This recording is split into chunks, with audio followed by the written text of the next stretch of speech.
Welcome to the Friendship Force meeting. This is this is the second year that we've held a general meeting of our membership in the fall. I have to thank Lucy Lassiter for coming up with this idea. She was a while ago, she's newer, and she was going, I would so love to hear about the history of the Friendship Force. And so we thought, well, we had an opportunity that we would take some of our members who have been members for a long time and give them an opportunity to speak to us about their experiences and about the history. We also are videotaping this tonight, and we will be able to maintain a copy for our historian as well as for our own club uses. So all they ask is no back of heads, please. So if you're in the front row, don't stand up to talk. Stay seated so they can shoot over the top and not pick up the back of everybody's head in their video. So I had a series of notes. I have no idea where they are. It was really nice. They were good. They were very interesting. Well, I can't find them. So I'm going to have to ad-lib a little bit. I do want to ask, there are a number of people in here. Joan Calkins was started in 1978. Kay Babcock has been a member since 1978. And Bernie, I believe you joined in 1981? 1980. 1980. But we also have a couple other people. Diana Long, Bernie's wife, is here. Lisa. Simon. 1978 or 1980? 82. 82. Margot, 1982, something like that. 1982 for Nancy and Richard. So we have a number of other people, Dick and Margie. 80, even though we dropped out for a period, but we started in 80. And 80, yeah. So we have a number of people that come from the earliest era of the Friendship Force, those first few years when it was going, well, it was transitioning from one form to another as the years went on. So I asked Bernie if he could give us a little history of why Wayne Smith started the Friendship Force and what the background was there. And then we'll go on and ask them to talk about their experiences on the first exchanges. I'm sure they'd be very happy to have questions asked too at times.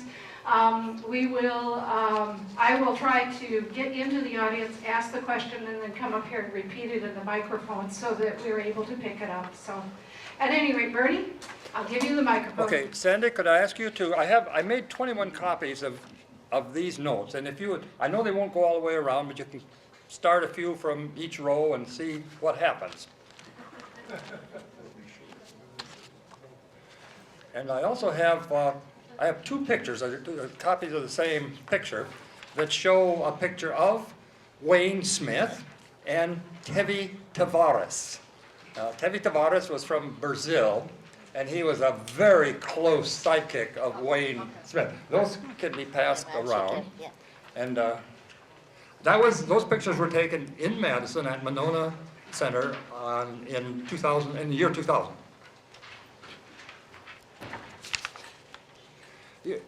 So the notes you can kind of look at as you go along, or I'm going to kind of go by those notes myself.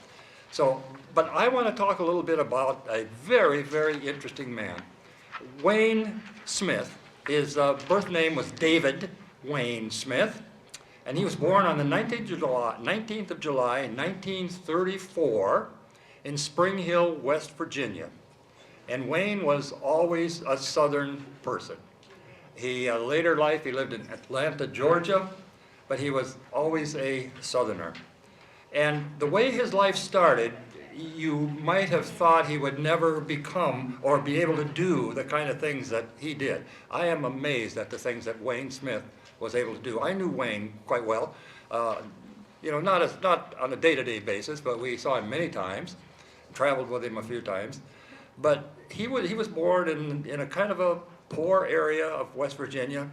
His father and mother were not able to take care of him very much of the time. And I did check a little bit, and I took a look at the 1940 census, which was the only census that Wayne appears on because he wasn't there for the 1930 census. But in 1940, he was living with his father, who was Carl Smith, and his mother, who was Hazel. Now, it was Hazel McGill, and she claimed to be a very dyed-in-the-wool Irish person, and I don't know much more than that about her. But those were his parents, and they weren't able to take care of him, so I think both the parents and the children moved in with the grandparents. And so Wayne was really raised by his grandma, Myrtle McGill, and his grandpa, Vincenzo Muscacello. Sounds a little Italian. He grew up that way, and his grandfather ran what he called a restaurant. Everybody else called it a beer hall. And Wayne Smith, as a young man, worked there, and he said that he played pool a lot. He became very good at it.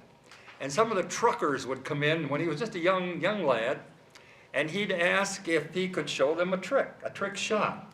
And he would do that, and then he'd challenge them to a game of pool for $1. He always won. He said he paid for his first bicycle, and by beating these truckers at pool. But that wasn't his final profession. He went on to other things. He graduated from South Charleston High School in 1953. And while he was in high school, I don't know whether it was all through, but at least most of the time, he was very enamored with a young girl by the name of Carolyn Hester. And when they finished high school, I think they just barely finished high school, they were both in the band, they were both in a number of activities in high school. And when she was 18 and he was 19, they were married. So he was married pretty young and started out working. His, as I said on this little sheet you have, Wayne Smith's childhood was not described as good in many ways, but it likely taught him something about life itself. He had a younger sister, Barbara, and a younger brother, James. Grandpa was Peepaw, that was what he called him. And as I said here, he ran a beer joint. And in high school, Wayne started to go to church with Carolyn. But before that, his parents said, well, you should go to church, and they didn't care where he went, go where you want. So he went various places and looked around, and I think he liked Carolyn, so he went with her. And so he actually became a lifelong Presbyterian, I guess. So he started at the Presbyterian Church, but then when he shortly after he finished high school, he went on to West Virginia State College because it was near where he was working at the time, which was Union Carbide. West Virginia State College was a land-grant college for black students. There were no white students there. But he applied and was accepted, and he's been considered colorblind ever since. But he went there and he finished and got along well, so he was kind of integrated in reverse, I guess. But then Wayne went on, having gone to church for quite a while with Carolyn, he decided that was interesting for him. So he went on to Union Theological Seminary in Richmond, Virginia. He graduated in 1961 with a Bachelor of Divinity degree. After seminary, he returned to West Virginia and became pastor of Elk Hills Presbyterian Church of Charleston for 2 years. He then applied for a missionary post in Brazil. And at first, the missionary board said, no, he didn't have enough experience, and they didn't want to give him a missionary post. But he persisted. And so he got the post, and on August 28, 1963, he and his family boarded a ship for Brazil. And he was there for about eight years and something like that. And those pictures that I passed around, some of you have seen those. I have seen Wayne and Travaris talk a number of times, and I have never seen anybody that was so good at translating as Wayne Smith. Trevi would talk, and he talked rather fast, and he had a lot of hand movements. And Wayne Smith, throughout the whole thing, was right beside him or right behind him, making the same movements, the same emphasis on the sentence, translating from from Portuguese to English. Or he would translate the other way. He became very fluent in Portuguese. And of course, if you read in this book, it will say kind of how, when he first went to Brazil, he became so fluent. They said he would walk around the village and go into the little shops and stores and just simply talk to people because he wanted to make sure that he could become fluent in Portuguese. And that's kind of a hard task. How many of you have, as adults, have tried to learn another language? That's a chore. That's kind of a chore. And I've tried it, and I was only partially successful. But I know that it's not easy to do. So Wayne served churches then back in Georgia. And then I noted on here that and I want to switch to another format that I have in just a moment.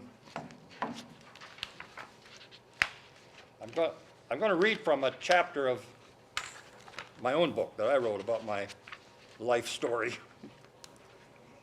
And I was writing this story about, this was a chapter 12, and it was about the 1980s and closing out the era of the 20th century and moving toward the 21st century. And it was that time that a lot of things were going on with Diane and I at that time. My parents were living on the farm that my mother had grown up on, not on the farm that I had grown up on.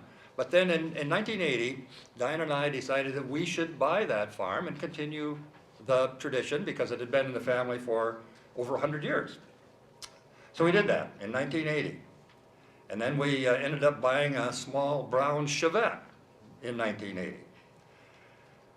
And then adding to the complexity of that, it was at the end, about that time, that we began hearing about this very interesting new program called the Friendship Force. I heard something about it actually on the radio. And it was, I knew that Jimmy Carter was going to give, and I'll go into a little more detail on that, but he was saying something about you could call in to a certain number and ask questions about the Friendship Force. Well, to try to call into a number in Washington, D.C. was probably impossible. I never did get through, but I certainly learned about the Friendship Force pretty quickly.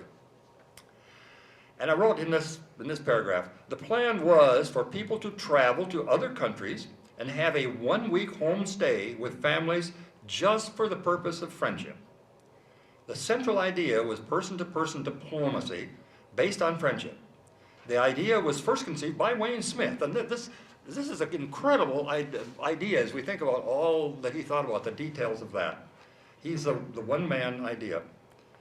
He returned to Atlanta, Georgia in 1970 from Brazil, and he focused his attention on this new idea, which he hoped would contribute to world peace.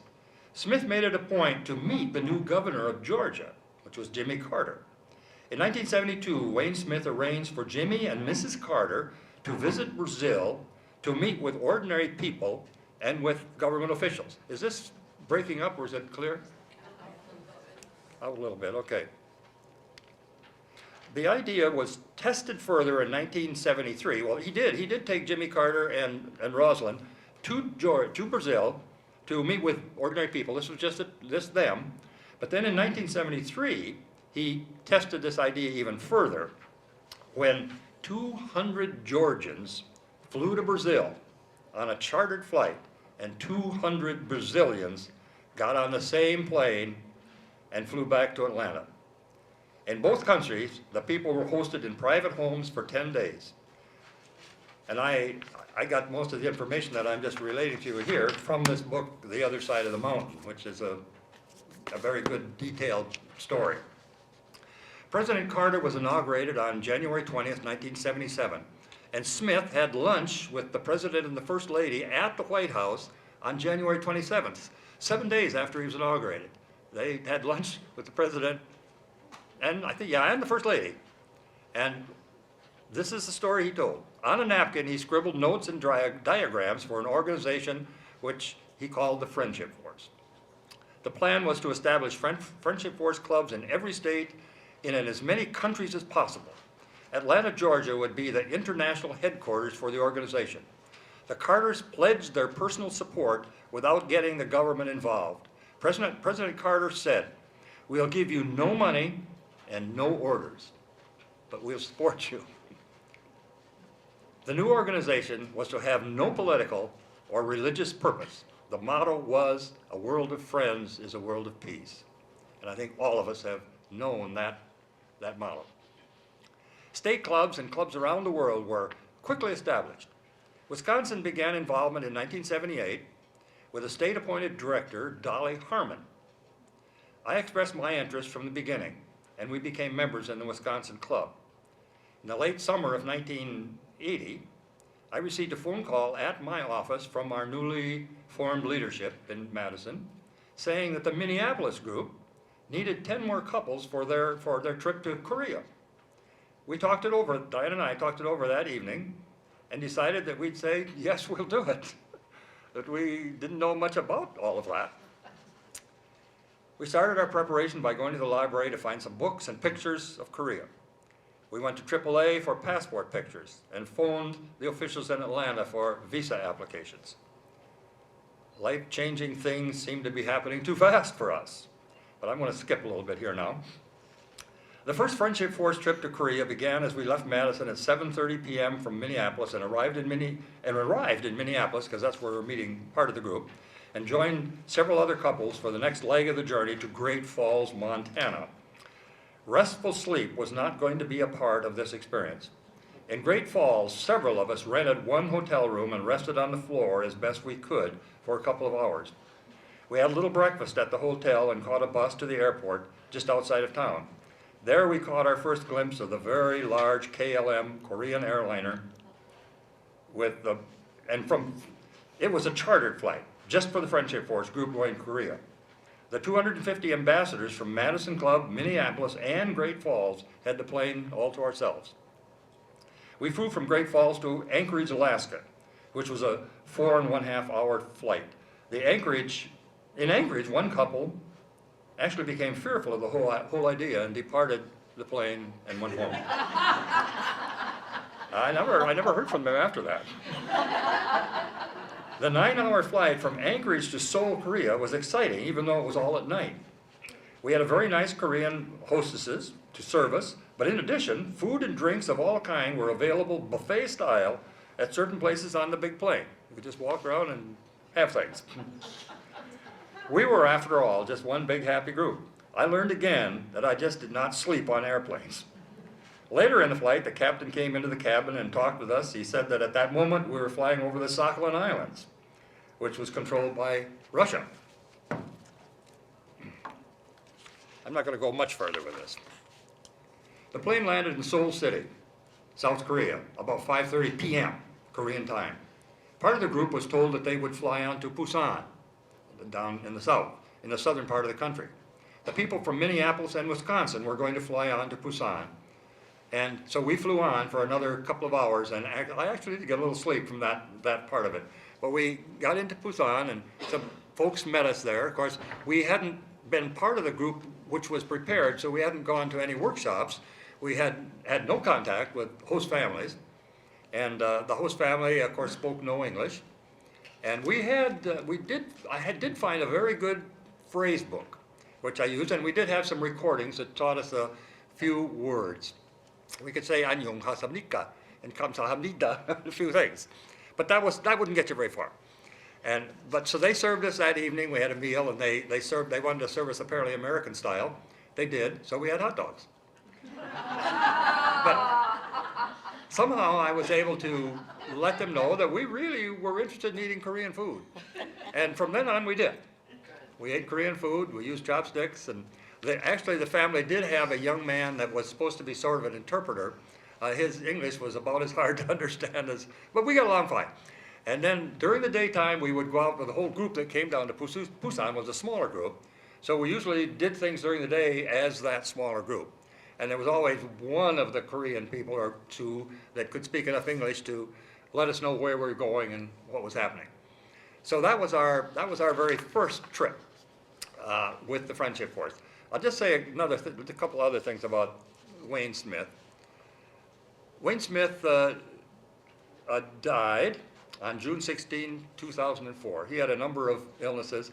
At the time, I was never able to find an obituary for Wayne Smith, but now I went on to Google and I did find an obituary. It's pretty interesting. I'll have it here on the table if anybody's interested in seeing that. So I'll stop at this point. I'm sure that other people will have lots more to say, but that was kind of the beginning, the very beginning. And Madison did form its club then after that, and we had some big meetings. Yes, indeed. And so, but I'll stop there. Yeah, well, Kay, why don't Oh, you talk okay. about your first experience and. Okay. Can you hear me, first of all? No. Closer? Okay. Well, it seems sort of mind-boggling now, but we did hear about this wonderful organization, that was promoting peace by going to live with families in other countries.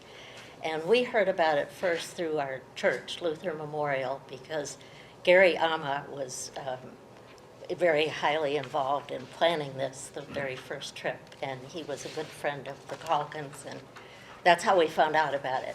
They did advertise in the newspaper, and they had 1,200 applicants for 250 spots. Wow. And you had to fill out a detailed thing, and you didn't know where you were going. You had, one of the parts of when you filled out the application was, are there any countries in the world that you would not go to? And we were taking our children, who were 5 and 8 at the time, and so we put down, we didn't want to go to Uganda because that was the Idi Amin era. And we did not want to go to Uganda. But we were selected, I think, on the basis of our children, because, as I say, our son was 8 and our daughter was 5. And they chose people, they matched people up for whether they were occupationally related or interest things, but we were selected and we paid I think it was $250. And at the time, what they did was they had a plane with 250 people from Madison who flew to the destination, and then the return trip was 250 people coming back. We had to find people who would host as many people as we were going. So we had to find someone who would host 4 people. Well, we found out about 2 months before we were leaving that we were going to Zurich, Switzerland, which was wonderful. And we had time to take 6 weeks of 1 night a week in German. We took our kids to this a couple times, learned how to say a few phrases in German, and then left, it was in May of 1978, flew to Zurich. On the plane over, they told us that they weren't sure. Well, it was supposed to be a 2-week thing, and you had the option of 1 week of home hosting and a week of travel, or 2 weeks of home hosting. And with our young children, we thought, well, we better do 2 weeks of home hosting. That's safer. And on the plane over, we found out that they, at that time at least, they didn't really have a place for us yet, and we might have to stay in a hotel. But when we got to Zurich, it turned out that we stayed with a family. They lived in a town 40 miles south of Zurich, but very good trains in Switzerland, believe me. They found out about it because they had a neighbor who was coming to the U.S., and a lot of people at that time anyway, one of the couple would stay home to entertain the visitor, and the other one would go as an ambassador. And her neighbor was doing that, and she found out that they had this family that didn't have a place to stay. And they had a 2-story house when the lower level was 2 bedrooms, a bathroom. They had a 7-year-old son and twin 5-year-old daughters. They had a dog, they had a cat that just had kittens, and it was perfect. Leni was our hostess, and she spoke beautiful English. She was taking advanced British English in Zurich 1 night a week, and had questions about the subjunctive and, things that most of us don't deal with most of the time. But her husband wasn't there much of the time because he was in charge of a glider field, the main glider field for all of Central Europe, and this was their busy season. So we saw him a couple nights. We had a marvelous time. When we went to Zurich, well, first of all, I should tell you that when we knew we were going to Zurich, we took a few little German lessons, and our children knew how to say a few phrases. When we got to Zurich, and Leni picked us up in her station wagon, and we're driving the 40 miles, it turns out that in Switzerland, they speak a dialect of German called Schweizerdeutsch. And Schweizerdeutsch, well, anyway, the children don't learn that until second grade. So they don't learn High German, until the second grade. So the phrases that our kids learned didn't mean much. Rolf spoke a few things, but we're riding in the car, the 40 miles, and the kids are all in the back of the station wagon and trying to talk, and they suddenly discover they could all sing Frère Jacques.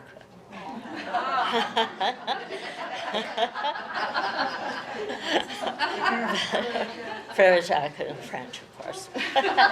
But we had a wonderful time, and the people in Zurich, we had absolutely rolled out the red carpet for us. The mayor had a proclamation, they had the headlines in the paper, we had free public transportation for the week.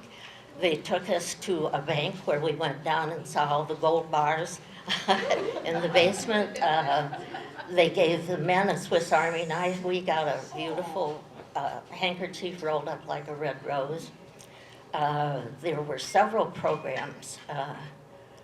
But when we were 40 miles outside of town, we did a few things then with a family, and it was really good. One funny thing, though, was that we told our children they had to be on their best behavior because Swiss children were undoubtedly very well behaved. These children were not. They were not very well behaved. The 7-year-old, one night we were having spaghetti, and didn't like something and took his spoon and threw some spaghetti at the window. And his mother scolded him some, and then I asked her the next day, I said, what did Peter say when, told him? He said, oh, he laughed and said, better now than when he's grown up. And the other thing we learned in Zurich, too, was that people are very fond of their dogs, and they can take dogs on the public transportation, they pay a fare. But actually what happens is that you buy a pass, and it's on the honor system, basically. Occasionally they will check and make sure you have something, but otherwise you just hopped on. The other thing about our trip there was that they did not find us a different home for the second week, and 2 weeks is a little too long to stay with somebody. I mean, they were wonderful, but we went with Leni and the family down to Ticino in the Italian part of Switzerland and spent a few days on Lake Locarno. And that was very good too, although as I say, our children were very well behaved, their children were not. But we had a wonderful time. And the other thing I should tell you is that we had to arrange for somebody to host 4 people. And one of Steve's fellow physicians, they had 4 adult children and had 2 bedrooms. So they had 4 nurses who came to stay, but each of their bedrooms just had a double bed, and these nurses didn't know each other, so they had to share a double bed with someone they'd never met. And the other thing then in return was that we hosted when our friends went to Korea on a Korean exchange. We hosted Koreans, and that was a wonderful experience too. Both ways. The Korean people, that's a whole different story. But because this was the first time that Korean wives were allowed out of the country. Before, the men had been allowed to leave, but this was in 1980, I think. But that was wonderful. One of the things at the Friendship Force picnic that the Koreans were at was we had paper plates, and when we're done eating, my husband very nicely took my plate and stuff and put it in the trash. And our people, Mrs. Park, looked at her husband and handed him her plate and said, "American way." But he looked back at her and handed it back and said, "Korean way." But we had, the Calkins had a couple of Koreans at the same time, and the ladies put on a festive dinner for us at our house, with traditional one that had beef, pork, fish, and what was the fourth one? Chicken. Anyway, we went shopping all morning and we couldn't find the right kind of beef, but I have pictures of our table, absolutely gorgeous. These ladies spent all afternoon doing everything. It was beautiful. When the men walked in the dining room, it was our man who looked and said, "Where's the beef?" But I guess I've probably talked long enough about that. I could also tell you about when we went to Siberia and Mongolia, because that was and Cuba. Those were really remarkable, very remarkable exchanges. So should I turn this over to Joan now? Joan and Chad, yeah. Okay. Well, as Kia said, Closer. we were on the same initial trip to Zurich. And had this wonderful wife of a graduate student teaching us German. And we were so anxious to use it when we got over there. But we stayed with the minister whose wife was on this other side. She was here while we were there. And he spoke 5 languages, so we really didn't have much of a chance to practice. But we also had a very good time with them, and had friends that hosted for us when we were there. In return, we hosted when they went to Korea. They left for Korea a little anxious, but we got a message back that said, "You were right." So when the Koreans were here, I think Mrs. Kim, Mrs. Kim didn't speak English, but her husband did. But Mrs. Park was all prepared to go back and start a women's movement.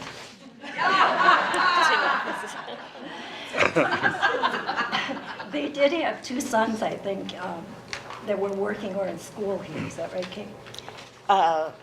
They did have one who was, they had one son in Minneapolis, and I've forgotten where the other one was.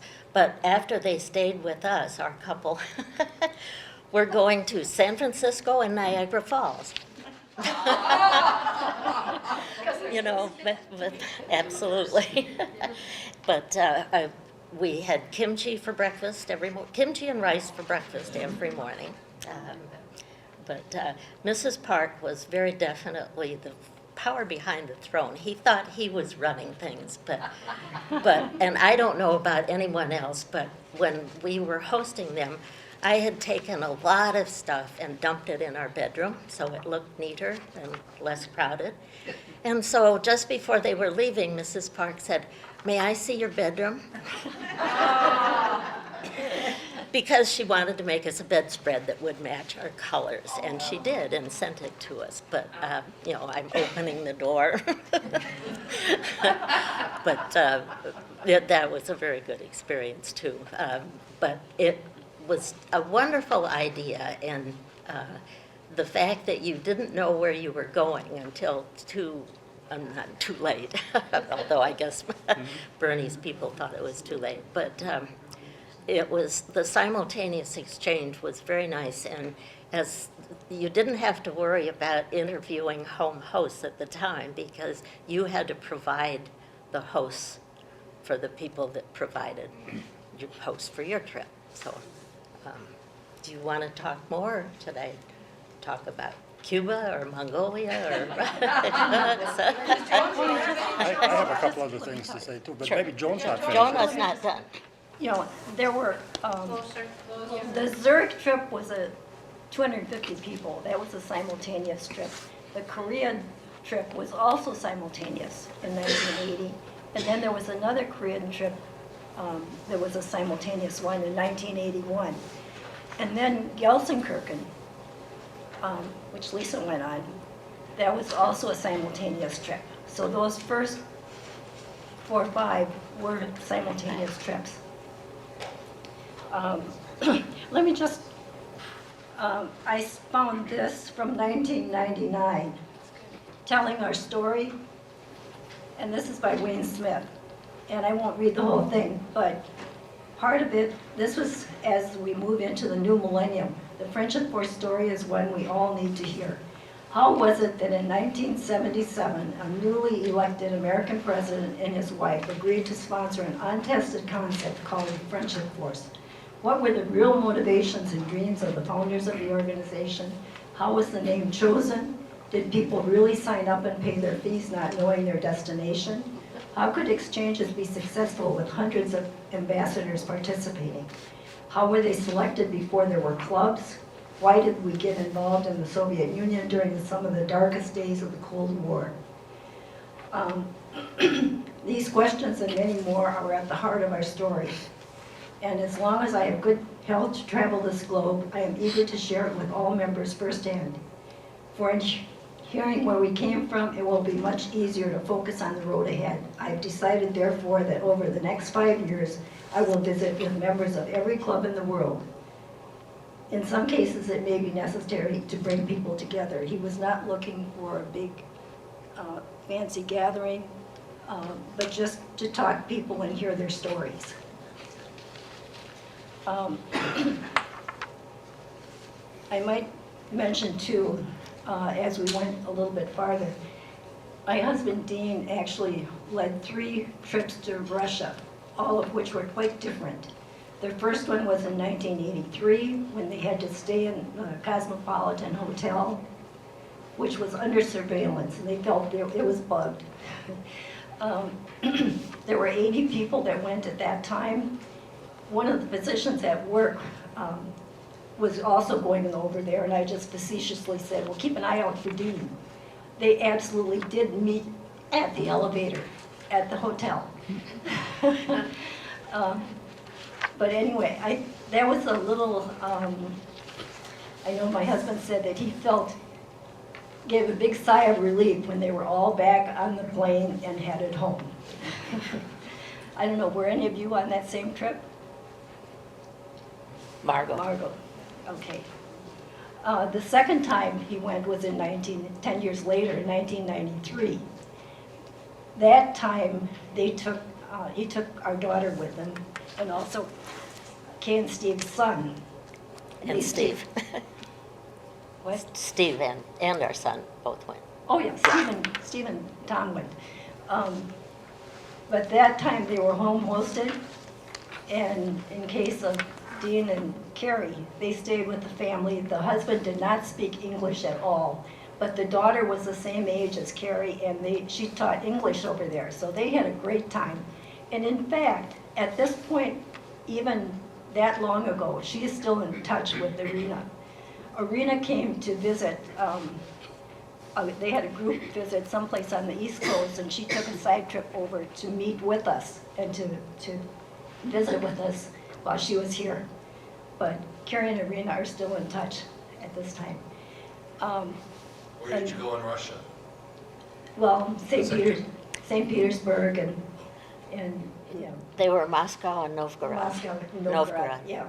That was the second time, yeah. And then the next time was in 2001 when they went to Mongolia and Siberia and Mongolia. And Kay can tell about that. I didn't go on that trip because my dad was in his middle 90s and I didn't want to be away that long, and I only have one sister who's in Portland, Oregon. So, but Kay can tell about that. We also went on, it wasn't an exchange, but it was called a mission to China in 1984. And believe me, it was very different in 1984, Beijing and Shanghai. There were the only cars, the only vehicles were trucks and buses. You saw almost no cars and Bikes. bicycles loaded beyond belief. These people, that was a fascinating trip too. We spent our second week in Thailand, which also, so Bernie needs to talk. I just wanted to say a couple of other things about the basic way that the Friendship Force was organized and worked in the early days. When a trip was planned, at first, as the ladies have been saying, we didn't know where we were going. It was, another motto was faces, not places. It doesn't matter where you go, it's the people you meet. That kind of petered out after a little while, and people kind of preferred to know where they were going.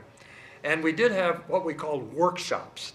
Whenever an exchange was planned, the local club would have 3 or 4 different workshops, kind of preparing people for the trip. And of course, the other countries, other places that were either sending ambassadors or receiving ambassadors, would also have workshops. And we had workshops for hosts.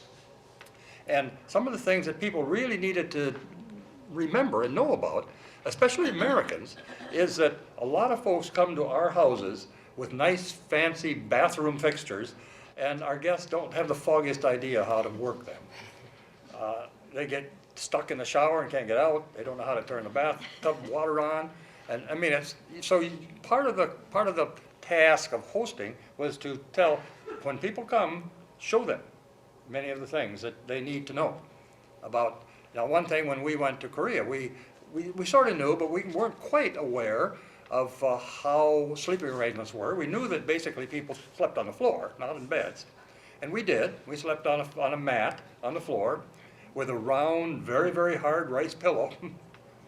And the bathroom, one of the things that we heard was that in Korea, people were told that they needed to have a American-style bathroom and access to a car. Well, that didn't always work either. And very often, what an American-style bathroom, that was pretty loose. You didn't really know. Some of the bathrooms were just simply a hole in the floor, nothing more. And the way to wash was simply a faucet. Turn it on, and that was it.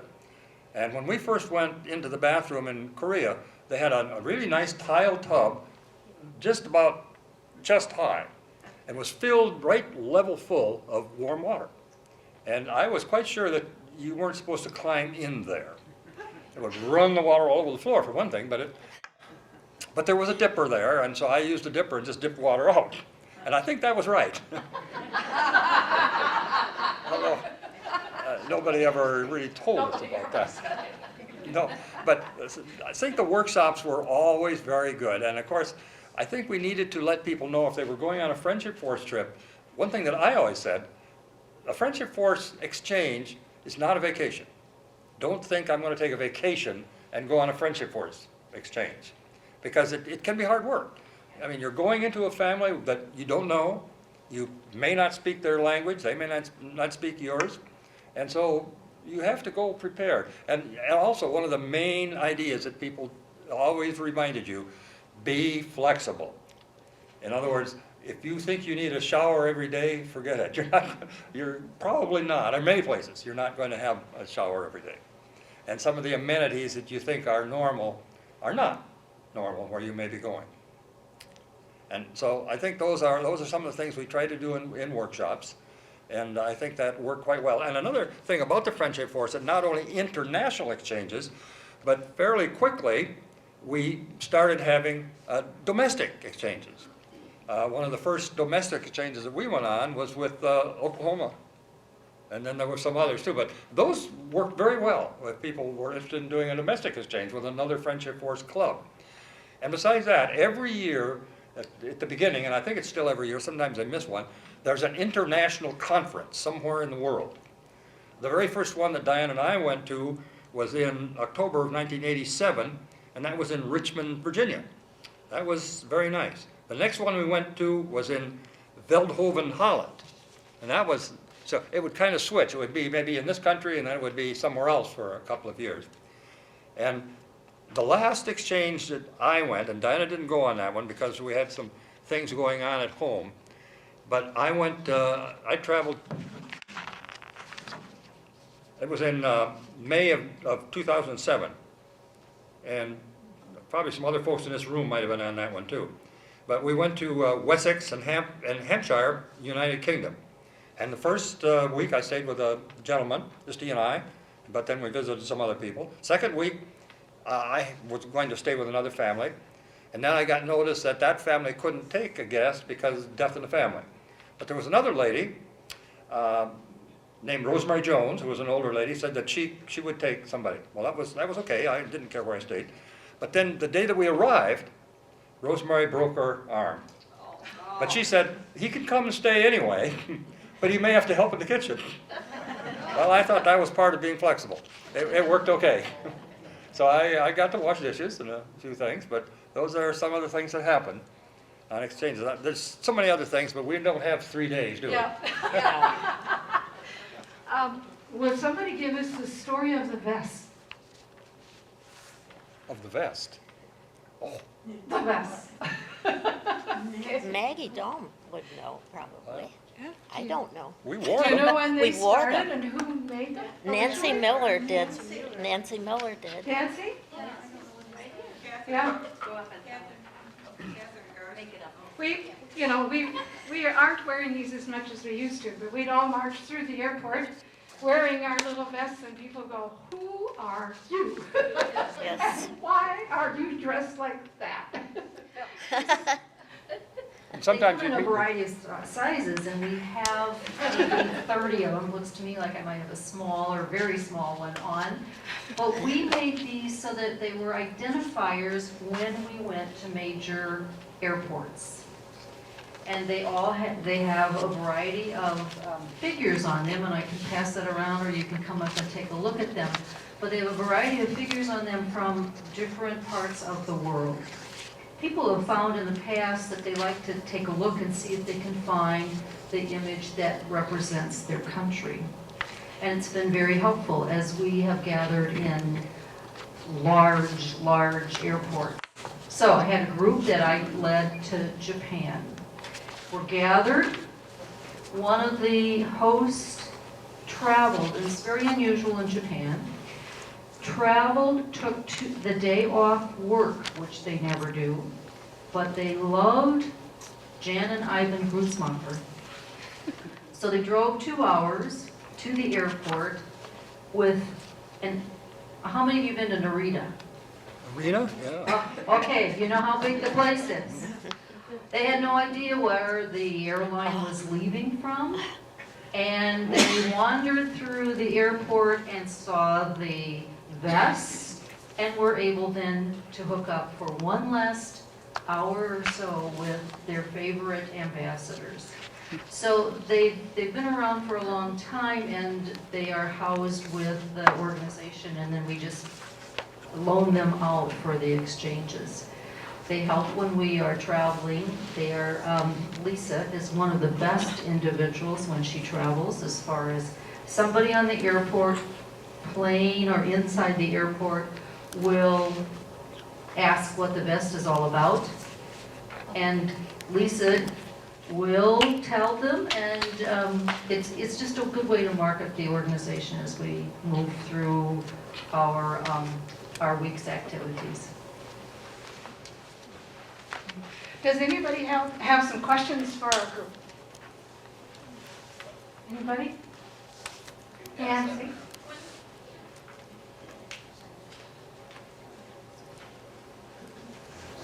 When there were exchanges with 250 people, was there an ED, or who coordinated that? Was that all done in Atlanta?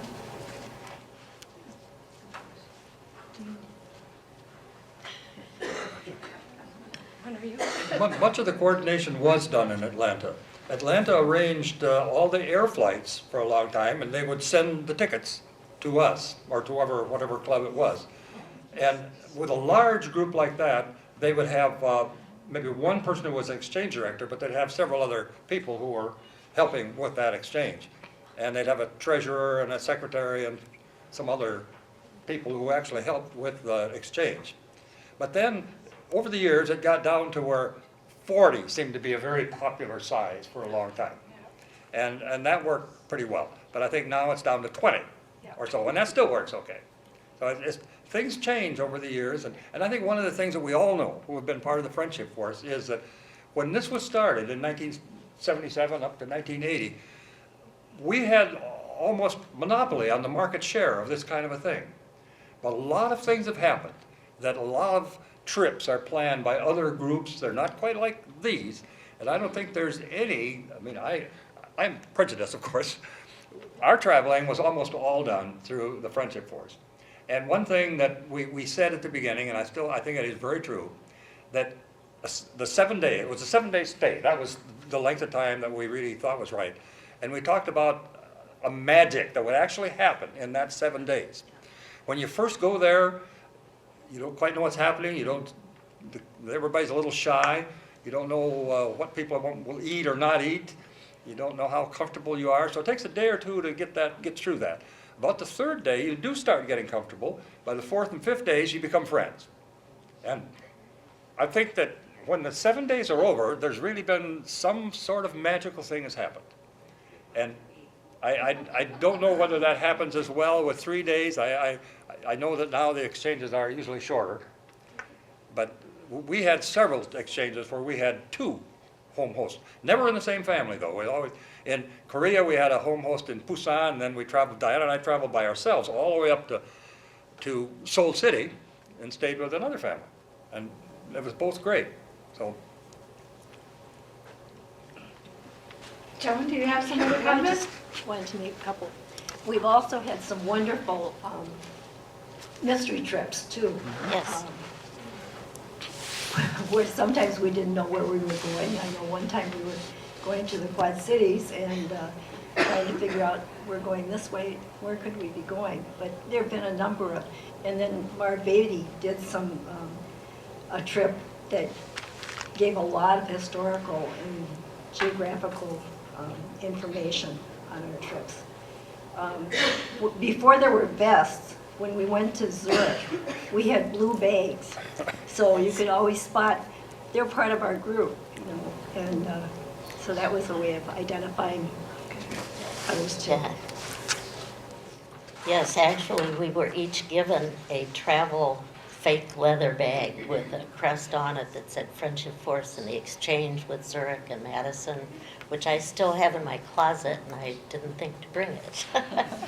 But that was one way one of the things I would like to mention about, particularly like in Cuba, the second host in Cuba, we were in Santa Clara, and a wonderful 78-year-old woman and her widowed daughter, and the things we found out, they were freer to talk than the other people in Havana were. For instance, they never mentioned Fidel Castro by name. They either went like this for the epaulets, that was, or stroked a beard. That was how you knew who they were talking about, because they assumed that they were bugged. And I know in the building, we had very nice food, and I asked how did you get the food? Well, they get it on the black market, and man would come to the door and knock and open his coat, and he didn't talk. He'd show you if he had eggs and chickens and things like that, and that was how they got things. The other thing that was amazing too was the 78-year-old woman was just remarkable. She'd grown up in a missionary school and learned English as a child, and had kept it up when it was illegal for 40 years to speak English. And one thing that she mentioned that we had never thought about before was that for 40 years, people in Cuba were afraid they were going to be invaded by the United States. That they actually did think that was a possibility all that time. But anyway, and I have one other little experience in Russia, in Irkutsk. We were supposed to be, Lisa was on that trip too, and so were a number of other people. But I was staying with, on the 5th floor of a walk-up apartment near Irkutsk, and supposedly with a family, they had 2 boys, and one of them was supposed to be there, and he took English in school.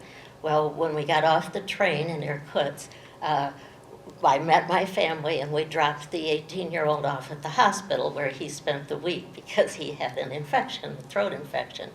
And Nina, my hostess, did not speak very much English. She had a few words. I had taken at the vocational school at Madison Technical, it took I think it was 6 or 8 weeks. I knew a little bit, a few phrases in Russian, but not much. But we managed very nicely, but she fed me so much at the breakfast the first 2 days, you know, eggs and sausage and several kinds of meat, all kinds of things.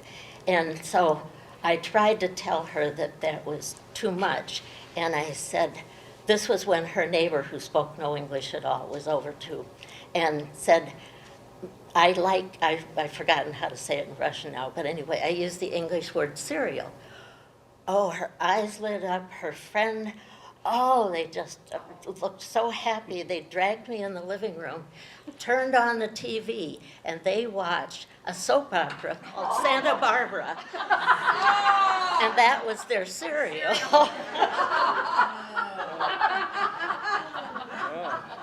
And that is why a lot of Russians were enthused when they went to Santa Barbara just recently because of that. So that's another thing.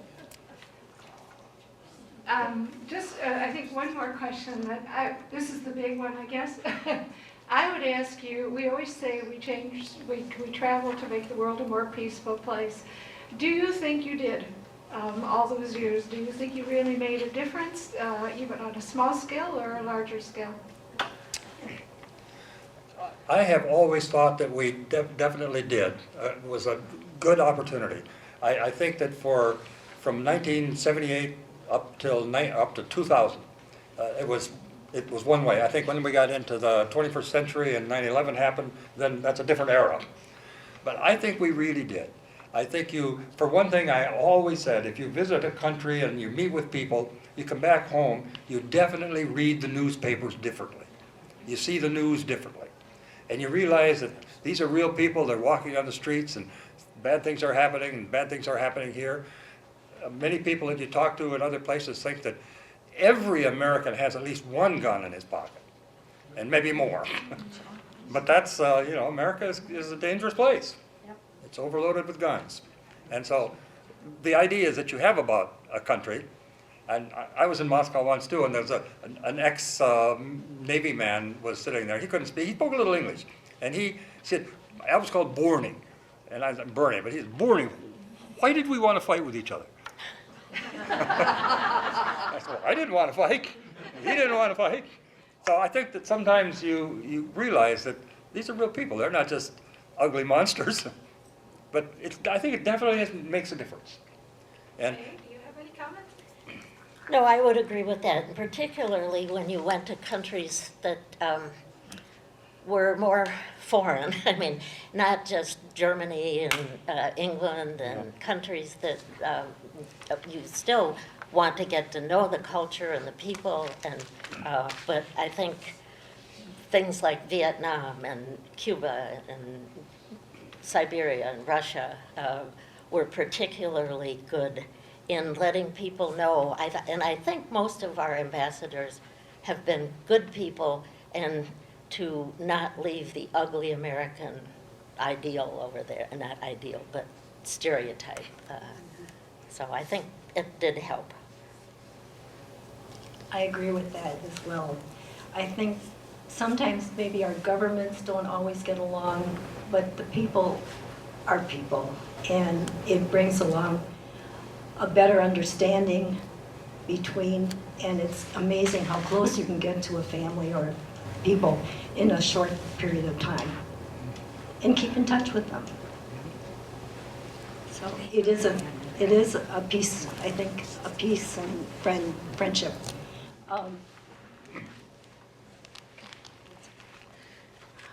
Well, I want to thank our panel. Do I have any other burning questions? If not, one more back here. Are you in the process of breaking up now?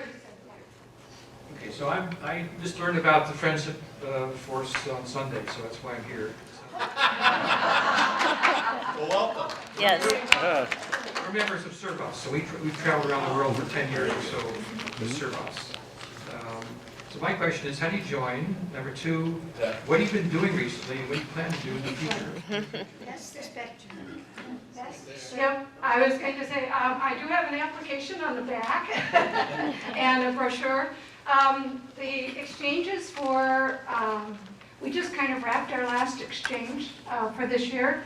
We took applications, and we are in the process of selecting ambassadors to head to Guadeloupe and the end of February. In May, we should have a group coming, the plan is to have a group coming here from San Diego.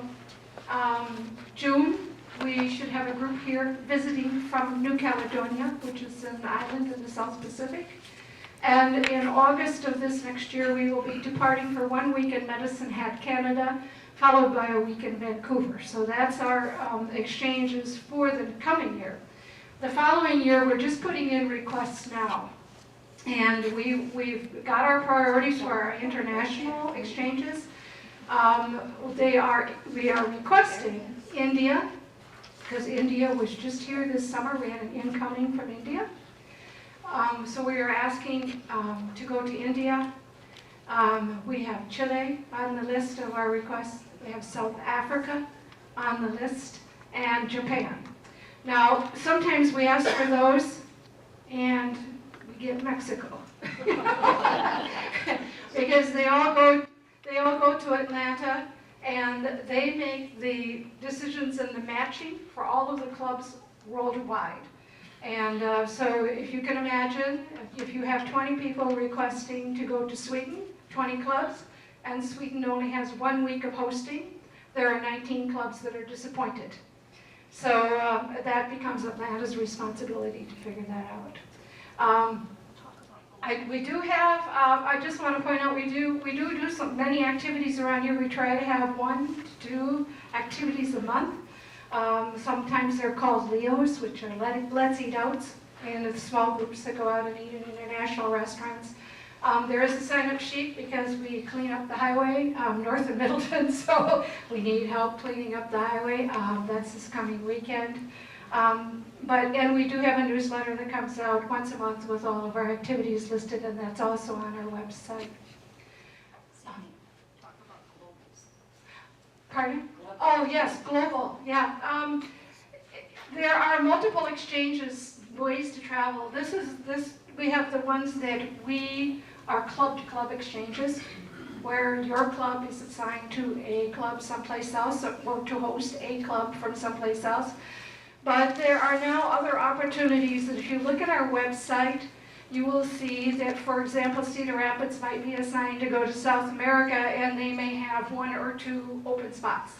And so they will always look for people throughout the organization, and you can apply and fill those open spots, which gives you a lot more opportunities. And the other thing we are beginning to see more of is what they call globals, and those are more or less themed. So let's say, for example, there may be a biking trip in Germany. They will open it up, and you will still be home hosted, but you will join a group from all over the world biking in Germany, but with a home hosted environment. So that's another opportunity. And those are also on the Friendship Force International site, so they give you additional options for travel. Dan? Yeah, you just also mention the fact that because it's international, you can go to the international one, you're open to almost every other trip that's all taken. Right, yeah. So you can choose any country almost with anybody else. Right, there's a catalog out there, and there are opportunities to travel with other clubs as well as with your own club. I don't want to miss anything, but I thought one of the things that I would do tonight, because sometimes we don't do this, and I thought it might be good if everybody would kind of repeat this. When we travel, we take a pledge, and it's called our Pledge to Friendship. So if you'd repeat after me, as a member of the Friendship Force, As a member of the Friendship Force, I recognize that I can make a difference. I recognize that I can make a difference. I recognize that I have a mission, I I recognize recognize that I have a mission, and that mission is to be a friend to the people of the world. And that mission is to be a friend to the people of the world. As I embark upon this adventure, As I embark upon this adventure, I know that others will be watching me.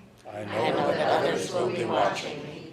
I know that through my example to my own fellow citizens I know that my example to my own fellow citizens and the people of other nations, and the people of other nations, the cause of friendship, love, and peace will be furthered. the cause of friendship, love, and peace will be furthered. And in ends, I can make a difference. I can make a difference. Sometimes I don't think we repeat that often enough, so.